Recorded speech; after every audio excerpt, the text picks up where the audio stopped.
የት አለ? ሲኦል ሆይ ድል መንሳት ወዴት አለ ይላል።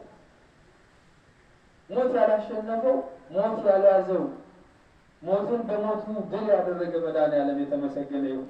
የክርስትናን ነገር ስናነሳ በጣም የሚገርም ነው። ወድቆ ማን ያነሳል? እየተሰደደ ማን ይመልሳል?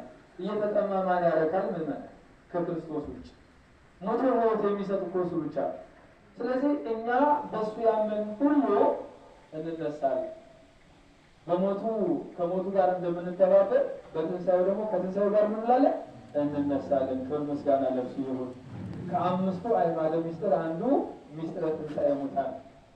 ምስጢረ ትንሣኤ ሙታን በተለይ ቅዱስ ጳውሎስ ቆሮንቶሳውያንን የቆሮንቶስን አርሶ አደር ገበሬውን ሳይቀር በትንሣኤ ምስጢርነት በደንብ አድርጎ ነግሮታል። አንተ የምትዘረው የምትበትነው ዘር ከመሬት ጋር ተዋህዶ ፈርሶ በስብሶ እንደገና ግን አድሶ ንጹሕ ሆኖ በቅሎ 30 60 100 ያማረ ፍሬ ይሰጣል።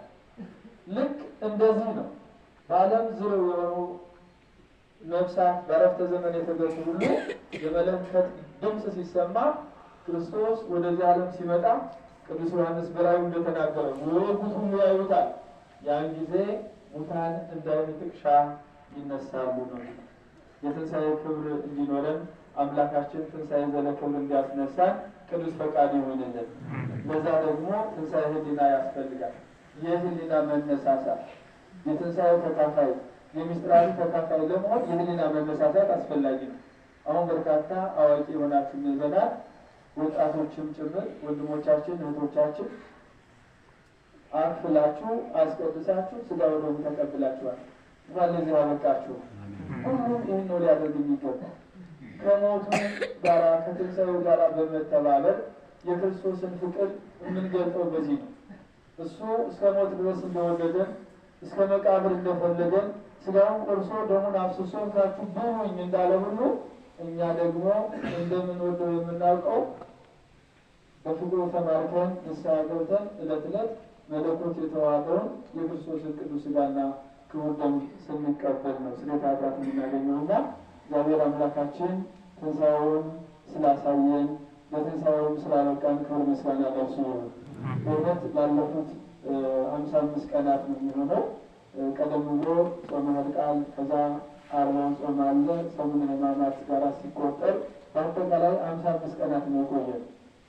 በእነዚህ ሱባኤዎች በእውነት አገልግሎቱ ሳይተጓጎል ካህናትም የድርሻቸውን እየተወጡ ምዕመናንም የድርሻችሁን እየተወጣችሁ መባ ቋጥራችሁ ግብር ሰፍራችሁ ሌላው ቀርቶ እንኳን ለማይቀርት የሚሆን ለፍሬም የሚሆን ከሰል ሳይቀር ከኪሳችሁ እያወጣችሁ ግብር ሰፍራችሁ ስታገለግሉ የነበራችሁ ምዕመናን አላችሁ። እግዚአብሔር ዋጋችሁን ይክፈልልን። ይሄ ነው ሁልጊዜም ቢሆን እንዲህ ነው ማድረግ የሚገባንና አሁን ደግሞ እንግዲህ ይህን ያክል ሱባኤ ቆይተን ባለትንሣኤውን ስናከብር እስከ ጾመ ሐዋርያት ደግሞ ጾመ ድነት እስከሚገባ ዓርብም ረቡዕም ሁሉም ነገር በአጠቃላይ 50ውን ቀን እየተመገብ እግዚአብሔር እናመሰግናለን።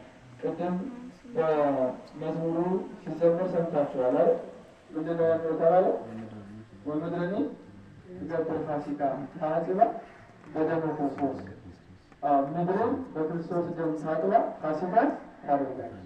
በክርስቶስ ደም ታጠበ። ምድር የተባለ አዳም ነው። እኛ ሁላችንም በክርስቶስ ደም ታጥበን ፋሲካን እናደርጋለን። ከሞት ወደ ሕይወት ያሻገረንን በደስታ እናከብረዋለን ማለት። ስለዚህ በዚህ ወቅት ሐዘን፣ ትካዜ ሊኖር አይገባም።